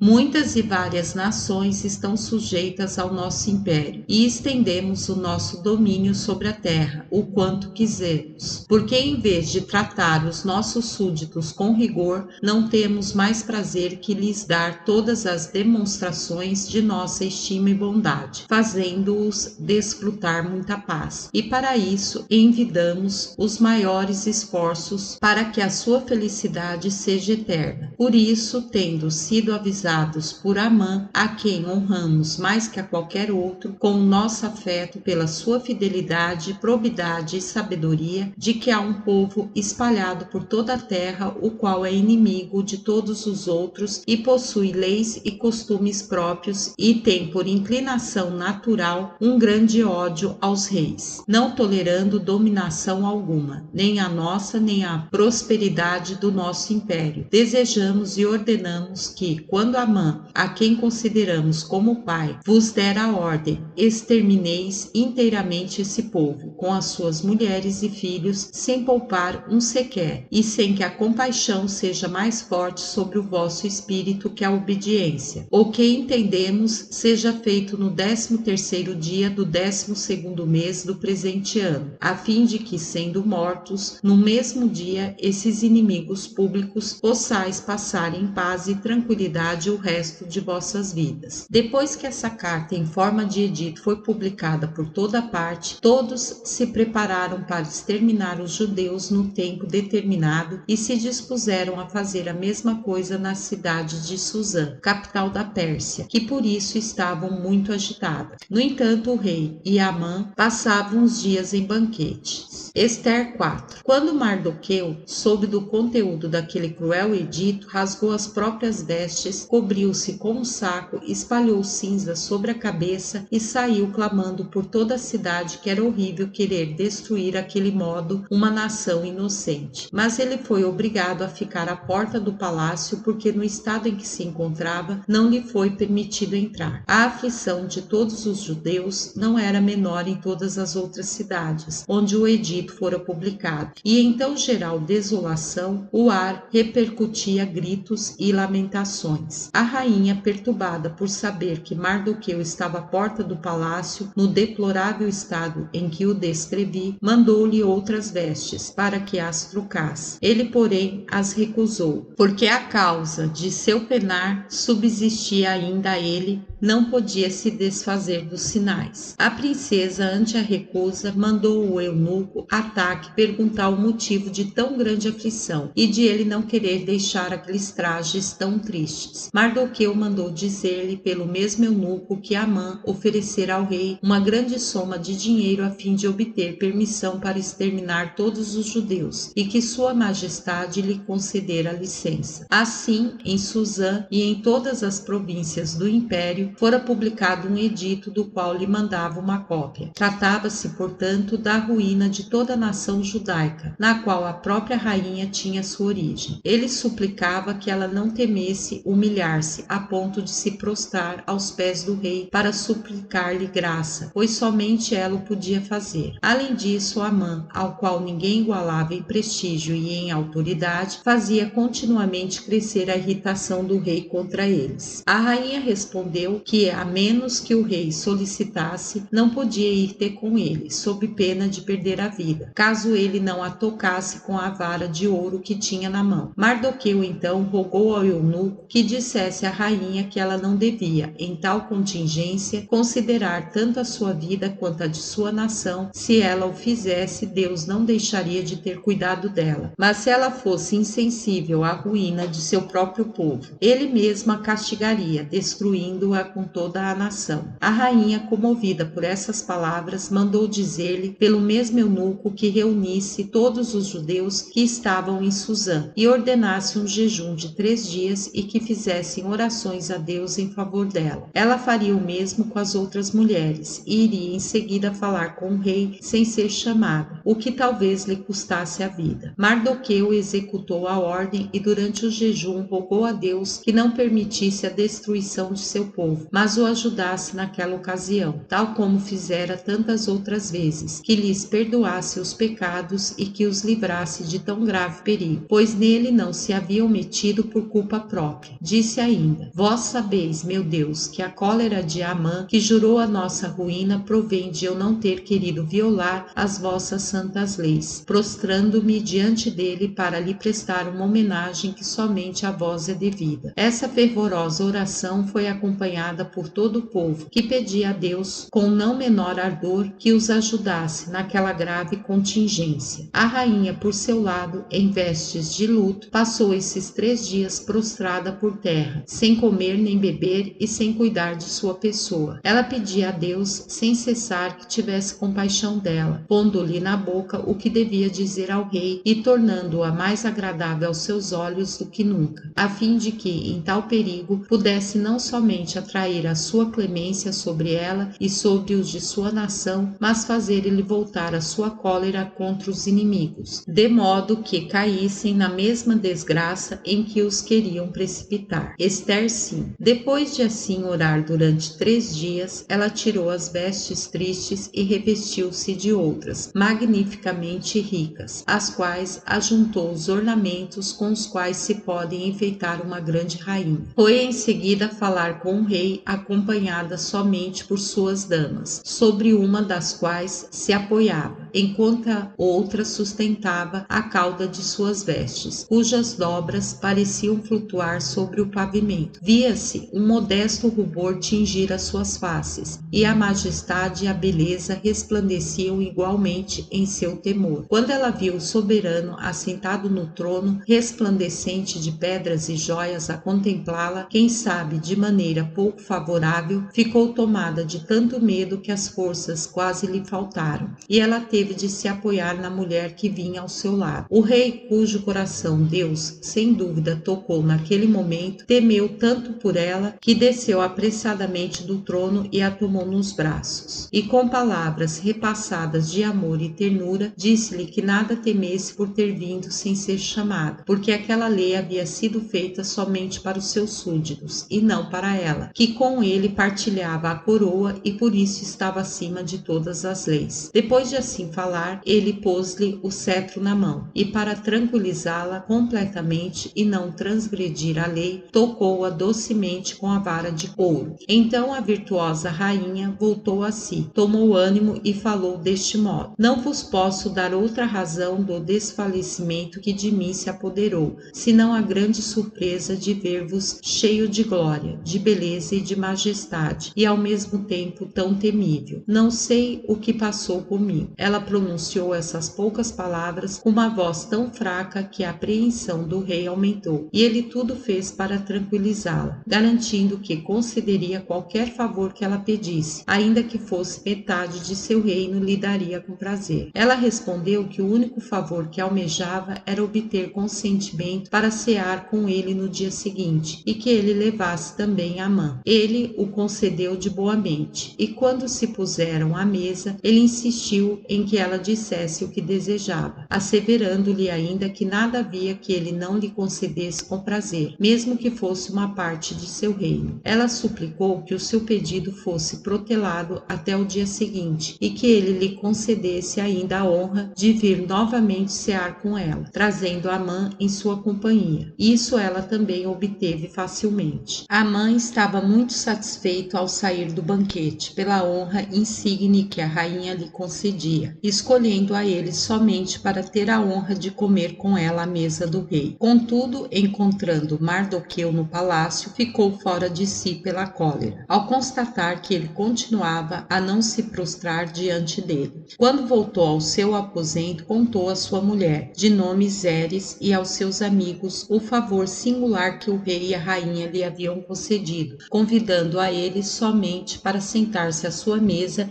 e repetindo o convite também para o dia seguinte. Porém, ele acrescentou: Como poderia eu estar plenamente satisfeito, tendo encontrado Mardoqueu, o judeu, no palácio, que tem a ousadia de me desprezar? Sua mulher respondeu-lhe que, para livrar-se dele, devia mandar erguer uma forca de 50 côvados de altura e pedir ao rei licença para nela pendurar Mardoqueu no dia seguinte. Ele aprovou o conselho e mandou erguer a forca em sua casa, o que foi feito. Esther Ester 6. Deus, que via o que estava para acontecer, zombou de sua detestável esperança. Para confundir os seus desígnios, fez com que na noite seguinte o rei não pudesse dormir e que, para empregar utilmente o tempo para o bem de sua nação, mandasse trazer alguns registros, nos quais ele e os seus predecessores faziam escrever as coisas mais importantes, a fim de lhes conservar a memória. Ele ordenou ao seu secretário que o lesse, e lá encontrou que se havia dado muitas terras a um homem para recompensá-lo por uma ação insigne. Um outro recebera grandes presentes por haver se mostrado fiel, e Mardoqueu descobrira a conjuração feita pelos eunucos Bigtã e Teres. O secretário queria continuar a ler, mas o rei o deteve para saber se havia menção de alguma recompensa a Mardoqueu por tão grande serviço. O secretário respondeu que sobre isso nada havia escrito, e o soberano mandou-o então suspender a leitura. Perguntou em seguida a um dos oficiais da guarda que horas eram e mandou que fossem ver se havia à porta do palácio algum daqueles aos quais ele mais estimava. Amã lá estava, porque viera pedir a morte de Mardoqueu. O rei mandou chamá-lo, e quando ele entrou, disse-lhe: Como estou certo de que ninguém tem mais afeto por mim do que vós, rogo-vos que me digais o que posso fazer para honrar de maneira digna de mim um homem a qual estimo muitíssimo. Amã, que sabia que nenhum outro era mais estimado pelo rei, julgou logo que aquelas palavras se referiam a ele. Assim, persuadido de que as suas sugestões seriam aceitas e ainda reverteriam em seu favor, respondeu: Se vossa majestade quer cumular de favores aquele que merece toda a vossa estima, ordenai que o façam montar sobre um de vossos cavalos, vestido à maneira dos reis e com uma cadeira de ouro, e que um daqueles que vossa majestade mais estima caminhe diante dele por toda a cidade, clamando como um arauto. E assim se deve honrar aquele a quem o rei concede os seus favores. O rei acolheu com alegria essa sugestão que Amã pensava estar dando em favor de si mesmo, e disse-lhe: Tomai então um de meus cavalos e levai um de meus mantos de púrpura e uma cadeia de ouro para pôr no judeu Mardoqueu. E estando ele assim revestido como acabais de descrever, ide diante dele, clamando como um arauto o que julgastes conveniente dizer. Pois como não amo ninguém mais do que vós, é justo que sejais o executor do sábio conselho que me destes, para recompensar um homem a qual sou devedor da vida. Amã não ficou menos surpreendido com essas palavras do que teria ficado se fosse atingido por um raio. Sendo, porém, obrigado a obedecer a uma ordem tão clara, saiu do palácio com um cavalo, uma veste de púrpura e uma cadeia de ouro, e foi procurar Mardoqueu. Encontrou-o perto da porta e ordenou-lhe que tomasse as vestes reais, a cadeia, e montasse no cavalo. Mardoqueu, que não tinha a menor ideia do que se passava e do que o levava a falar daquele modo, pensou que Amã estava zombando dele e respondeu: Homem mau, o mais perverso de todos os homens, é assim que zombais de nossa infelicidade? Mas quando ele soube que o rei o honrava com aquele favor em consideração ao serviço que lhe prestara, vestiu os trajes reais, pôs a cadeia, montou no cavalo e assim percorreu a cidade, levado por Amã, que clamava diante dele: É assim que se deve fazer aquele a quem o rei deseja honrar. Mardoqueu saiu em seguida do palácio, e Amã, coberto de confusão, foi com lágrimas contar à mulher e aos amigos o que lhe havia acontecido. Eles disseram que, como parecia visivelmente que Deus ajudava Mardoqueu, ele não podia mais esperar vingar-se dele. Ainda falavam desse modo quando 2 eunucos da rainha vieram dizer-lhe que se apressasse para ir ao banquete. Um deles, de nome Arbona, vendo a forca levantada, perguntou o motivo, e soube que estava preparada para Mardoqueu, e que Amã queria pedir ao rei para o executar ali. Ester 7. O rei, no meio do banquete, disse à rainha que lhe pedisse o que quisesse, pois podia estar certa de o obter. Ela respondeu que o perigo em que ela e todos os de sua nação se encontravam não lhe permitia falar de outra coisa e que não tomaria a liberdade de importuná-lo se se tratasse de condená-los todos a uma dura escravidão, pois tal aflição, por maior que fosse, seria de algum modo suportável. Tratava-se, porém, de sua inteira destruição e do extermínio de todo o seu povo. Por isso ela não podia, em tão extremo perigo, deixar de recorrer à sua clemência. O rei, surpreendido com essas palavras, perguntou-lhe quem havia concebido aquela trama. Ela respondeu que fora Amã, o qual, pelo ódio mortal que tinha aos judeus, deliberara exterminá-los. A surpresa do rei foi tão grande que ele se levantou da mesa e, muito perturbado, foi para o jardim. Então Amã não duvidou mais de que estava perdido. Suplicou à rainha que o perdoasse e, como naquele momento se inclinava, caiu junto do assento onde ela estava. O rei entrou e, vendo-o naquela posição, exclamou ainda mais irritado: "Celerado, o mais pérfido de todos os homens, quer ainda violar a rainha?" Essas palavras infundiram tão grande terror no espírito e no coração de Amã que ele nada pôde responder. O eunuco Arbona, que estava presente, disse ao rei que quando estivera na casa de Amã para chamá-lo ao banquete, vira uma forca de 50 côvados erguida na sua casa e soubera por um de seus servidores que era destinada a Mardoqueu. O rei ordenou que Amã nela fosse enforcado imediatamente, para castigá-lo com justiça, com o mesmo suplício que ele tão injustamente queria infligir a outro. Nisso eu não saberia admirar suficientemente a sabedoria e o proceder de Deus, que não somente castigou Amã como ele merecia, mas empregou para isso o mesmo expediente de que ele planejara servir-se para vingar de seu inimigo. Os maus deveriam aproveitar-se desse exemplo, pois vemos o mal que eles desejam para os outros cair muitas vezes sobre a cabeça deles próprios. Amã assim veio a perecer, por haver insolentemente abusado da excessiva afeição com que Artaxerxes o honrava. O soberano deu à rainha o confisco de todos os seus bens. Sabendo então que Mardoqueu era tio da princesa, entregou-lhe o anel que antes Amã usava. A rainha deu-lhes também todos os bens de Amã e suplicou ao rei que a tirasse da dúvida em que a punham as cartas que aquele malvado escrevera em nome do rei a todas as províncias do império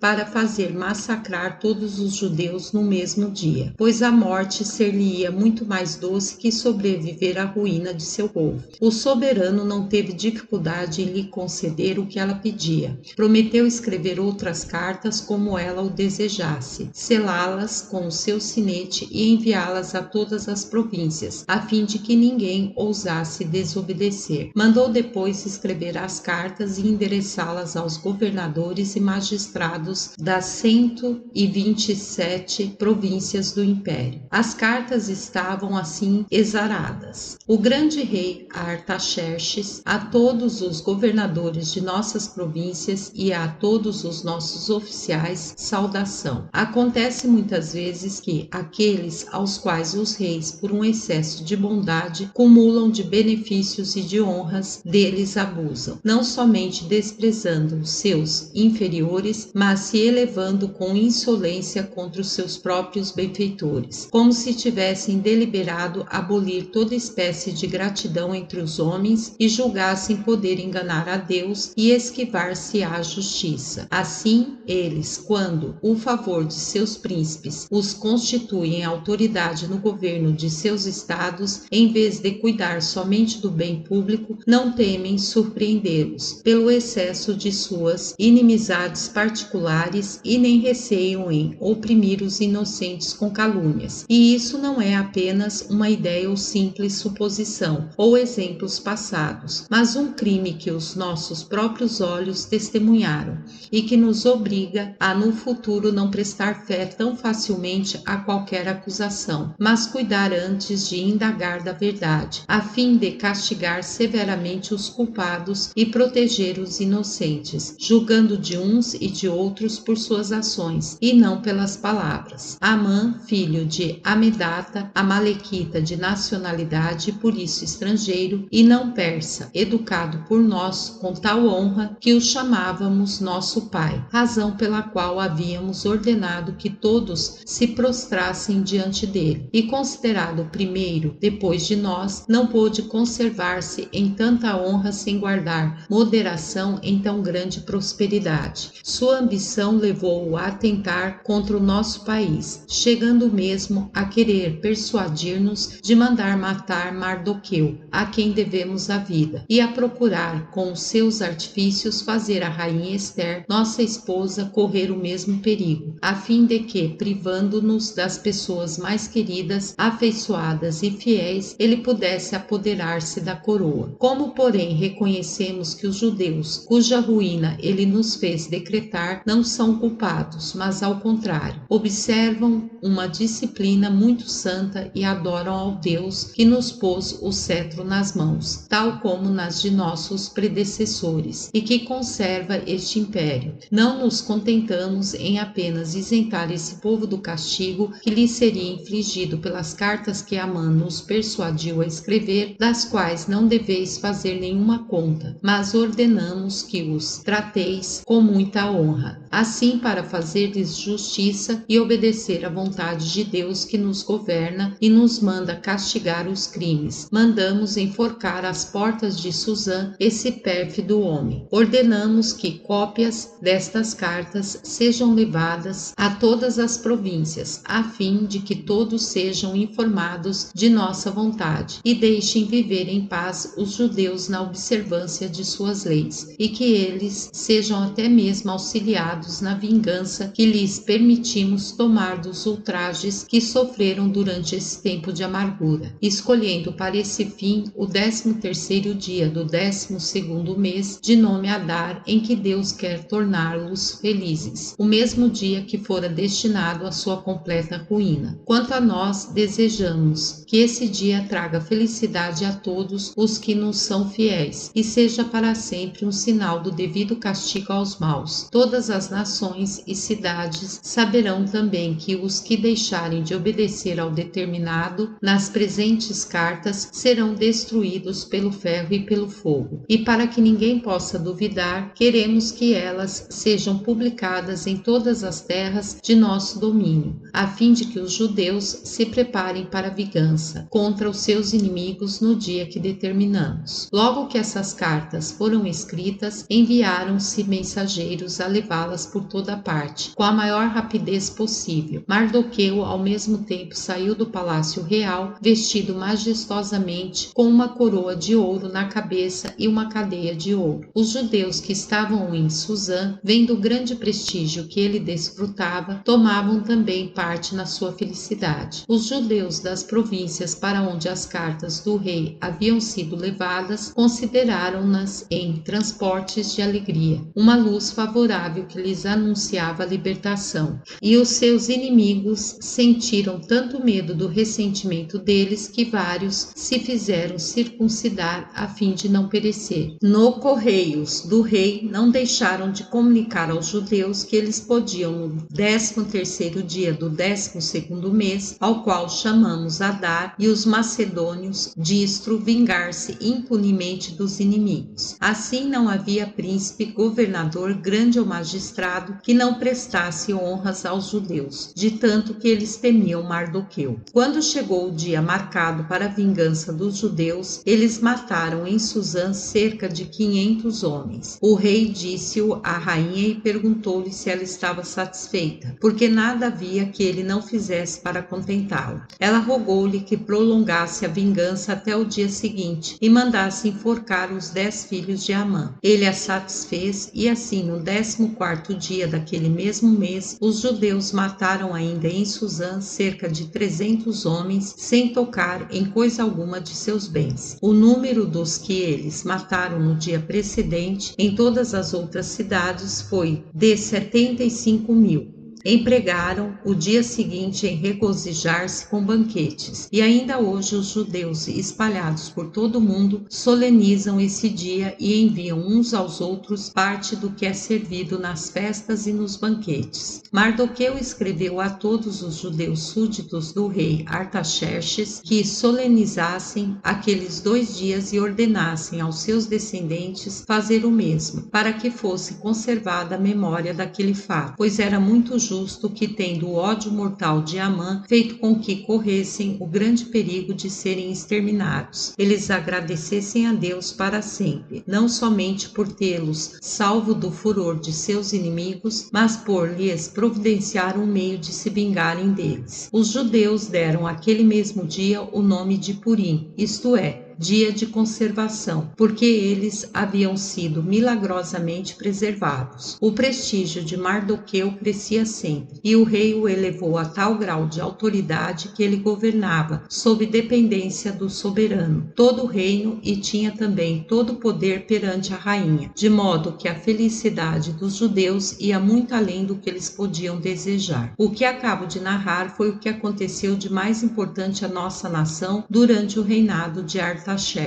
Capítulo 7. Depois da morte de Eliasibe, sumo sacerdote, Judas, seu filho, sucedeu. Tendo morrido Judas, João, seu filho, sucedeu. E foi causa de que Bagose, general do exército de Artaxerxes, profanasse o templo e impusesse aos judeus um tributo de 500 dracmas, pagas à custa do público, para cada cordeiro que oferecesse em sacrifício. Isso aconteceu por um motivo que relatarei a seguir. Bagose estimava muito Jesuá, irmão de João, e prometera obter-lhe o cargo de sumo sacerdote. Um dia, quando os 2 irmãos estavam no templo, tiveram por esse motivo uma discussão, e João, arrebatado pela cólera, matou o irmão naquele santo lugar, cometendo assim um crime abominável, tanto que não há exemplo de semelhante impiedade entre os gregos e nem mesmo entre os povos mais bárbaros. E Deus não deixou impune esse sacrilégio. Por essa causa, os judeus perderam a liberdade, e o templo foi profanado pelos persas. Logo que Bagose soube disso, veio gritando com furor: Ai, miserável que sois! Não tendes medo de cometer no vosso próprio santuário um crime tão espantoso? Ele quis em seguida entrar lá e, como quisesse impedi-lo, disse com voz ainda mais forte: Crede-me,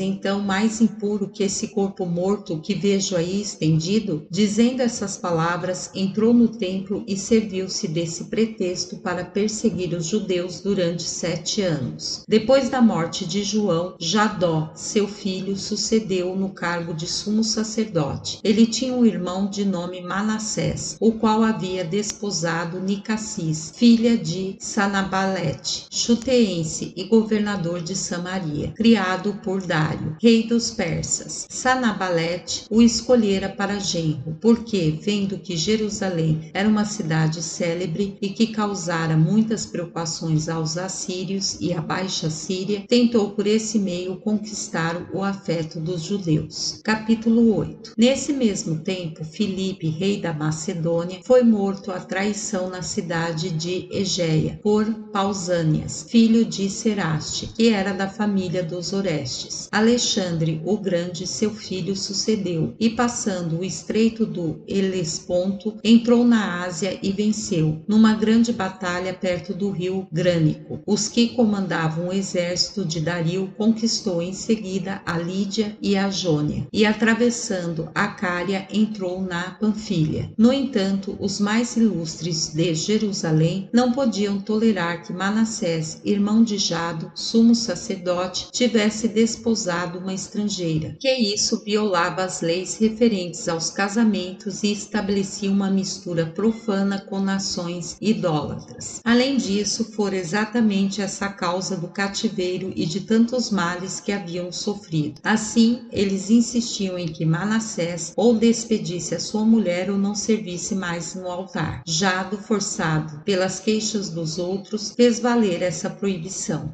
Manassés então procurou Sanabalete, Sanabalete, seu sogro, e disse-lhe que, ainda que amasse extremamente a sua mulher, o sacerdócio era uma tão grande honra entre os seus nacionais que ele não podia privar-se dela. Sanabalete respondeu-lhe que, se ele conservasse consigo sua filha, não somente o faria desfrutar aquela honra, mas obteria para ele o cargo de sumo sacerdote e príncipe da Judéia, e conseguiria do rei Dario o consentimento para construir um templo semelhante ao de Jerusalém, sobre o monte Gerizim, que é o mais alto da região e situa-se em Samaria. Sanabalete era então muito idoso, porém Manassés não deixou de sentir o efeito de suas promessas. Pelo favor de Dario, assim estabeleceu-se em Samaria, e vários outros sacerdotes e judeus que também haviam contraído semelhantes matrimônios uniram-se a ele. Sanabalete, secundando a ambição do genro, deu-lhe dinheiro, casas e terras. Tudo isso veio causar grande agitação em Jerusalém. Dario, tendo sabido da vitória obtida por Alexandre sobre os seus generais, reuniu todas as suas forças para marcar contra ele antes que se tornasse senhor de toda a Ásia. Depois de passar o Eufrates e o Monte Tauro, que está nas Cilícias, resolveu dar-lhe combate. Quando Sanabalete viu que ele se aproximava de Jerusalém, disse a Manassés que cumpriria a sua promessa logo que Dario tivesse vencido Alexandre, pois tanto ele quanto os povos da Ásia duvidavam que os macedônios, sendo em tão pequeno número, ousassem combater o formidável exército dos persas. Os fatos, no entanto, mostraram o contrário. A batalha travou-se e Dario foi vencido, com graves perdas. Sua mãe, sua mulher e seus filhos foram feitos prisioneiros, e ele foi obrigado a fugir para a Pérsia. Alexandre, depois da vitória, chegou à Síria, tomou Damasco, apoderou-se de Sidom e sitiou Tiro. Durante o tempo em que esteve empenhado nessa empresa, escreveu a Jado, sumo sacerdote dos judeus, pedindo-lhes 3 coisas: auxílio, comércio livre com o seu exército e a mesma assistência dispensada a Dario. Se o fizesse, garantia-lhe que não teria motivo para se arrepender de ter preferido a sua amizade à de Dario. O sumo sacerdote respondeu que os judeus haviam prometido com juramento a Dario jamais tomar armas contra ele, e por isso não podiam fazê-lo enquanto ele vivesse. Alexandre ficou tão irritado com essa resposta que mandou dizer-lhe que, logo que tivesse tomado Tiro, marcharia contra ele com todo o seu exército para ensinar a ele e aos demais a quem se devia guardar um juramento. Em seguida, atacou Tiro com tanta força que dela se apoderou, e depois de haver regularizado todas as coisas, foi sitiar Gaza, onde Baemes governava em nome do rei da Pérsia. Voltemos, porém, a Sanabalete. Enquanto Alexandre ainda estava ocupado no cerco de Tiro, ele julgou que o tempo era próprio para realizar o seu intento. Assim, abandonou o partido de Dario e levou 8.000 homens a Alexandre. O grande príncipe recebeu-o muito bem. Sanabalete disse-lhe então que tinha um genro de nome Manassés, irmão do sumo sacerdote dos judeus, que vários daquela nação se haviam juntado a ele pelo afeto que ele lhes tinha e que desejava construir um templo próximo de Samaria, sendo que o rei poderia disso tirar grande vantagem, porque assim dividiria as forças dos judeus e impediria que aquela nação pudesse se revoltar por inteiro e causar-lhe dificuldades, tal como fizeram os antepassados deles aos reis da Síria. Alexandre consentiu nesse pedido, ordenou que se trabalhasse com incrível diligência na construção do templo e constituiu Manassés sumo sacerdote. Sanabalete sentiu grande alegria por ter granjeado tão grande honra aos filhos que ele teria de sua filha. Ele morreu depois de passar 7 meses junto de Alexandre no cerco de Tiro e 2 no de Gaza. O ilustre conquistador, depois que tomou essa última cidade, avançou para Jerusalém, e o sumo sacerdote Jado, que bem conhecia a sua cólera contra ele, vendo-se com todo o povo em tão grave perigo, recorreu a Deus, ordenou orações públicas para implorar o seu auxílio e ofereceu-lhe sacrifícios. Deus apareceu-lhe em sonhos na noite seguinte e disse-lhe que espalhasse flores pela cidade, mandasse abrir todas as portas e fosse ao encontro de Alexandre revestido de suas suas vestes sacerdotais, acompanhado pelos demais que deveriam estar vestidos de branco, sem nada temer do soberano, porque ele os protegeria. Jado comunicou com grande alegria a todo o povo a revelação que tivera, e todos se prepararam para esperar a vinda do rei. Quando se soube que ele já estava perto, o sumo sacerdote, acompanhado pelos outros sacerdotes e por todo o povo, foi ao seu encontro com essa pompa tão santa e tão diferente da de outras nações até o lugar denominado Sava, que em grego significa mirante, porque de lá se pode ver a cidade de Jerusalém e o templo. Os fenícios e os caldeus que integravam o exército de Alexandre não duvidavam de ele na cólera em que se achava contra os judeus. Lhes permitiria saquear Jerusalém e daria um castigo exemplar ao sumo sacerdote. Mas aconteceu justamente o contrário, pois o soberano apenas viu aquela multidão de homens vestidos de branco e os sacerdotes revestidos com seus paramentos de linho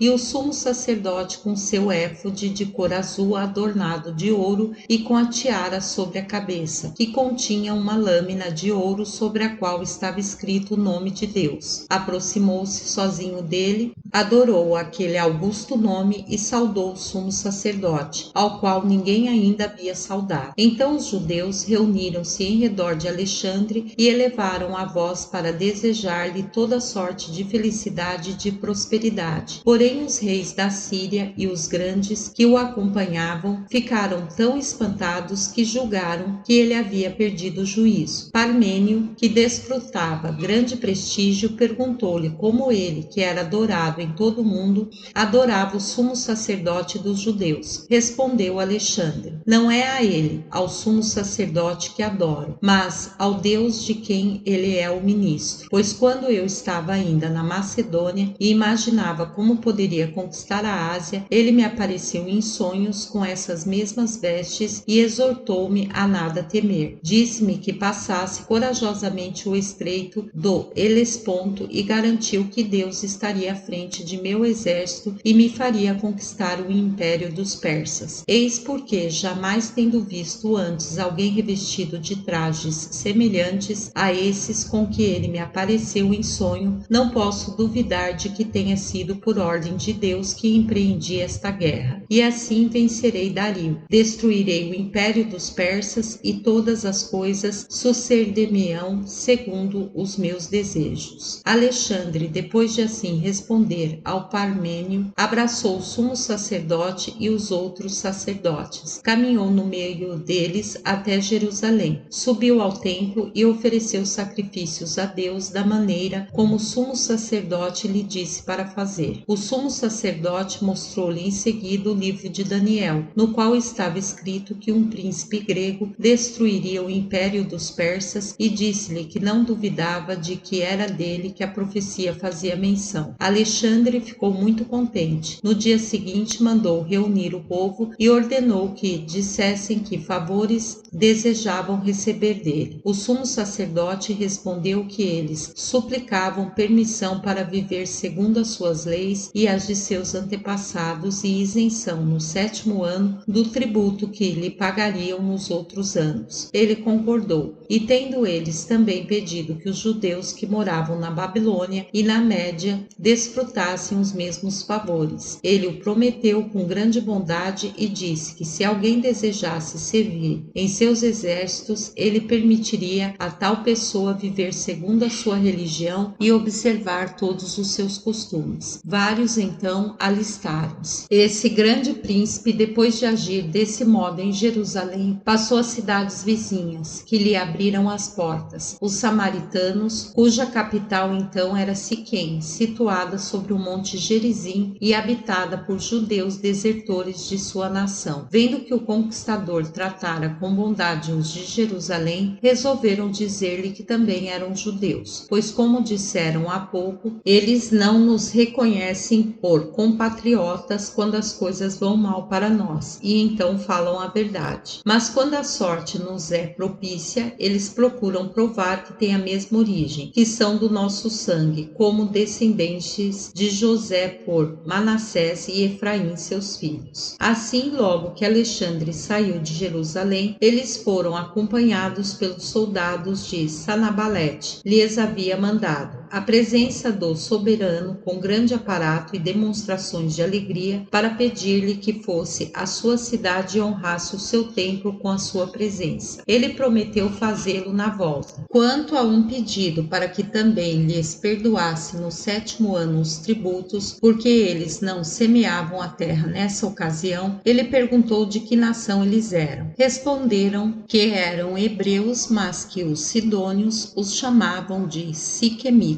Ele perguntou-lhes então se eram judeus. Eles responderam que não, e então ele lhes disse: eu concedi esse favor somente aos judeus, mas vou me informar desse assunto quando voltar, e depois que souber de tudo detalhadamente, farei o que for mais justo. Depois de assim lhes falar, despediu-os, mas ordenou às tropas de Sanabalete que os seguissem ao Egito, onde lhes daria terras, o que ele fez logo em seguida, e os aquartelou com guarnições da Tebaida. Depois da morte de Alexandre, o império foi dividido entre os seus sucessores, e o templo construído no monte Gerizim permaneceu em seu primitivo estado. Os judeus que moravam em Jerusalém e pecavam contra a fé, quer comendo alimentos proibidos, quer não observando o sábado ou coisa semelhante, refugiavam-se entre os siquemitas, alegando que haviam sido injustiçados. Jado, sumo sacerdote, morreu nessa época, e Onias, seu filho, sucedeu.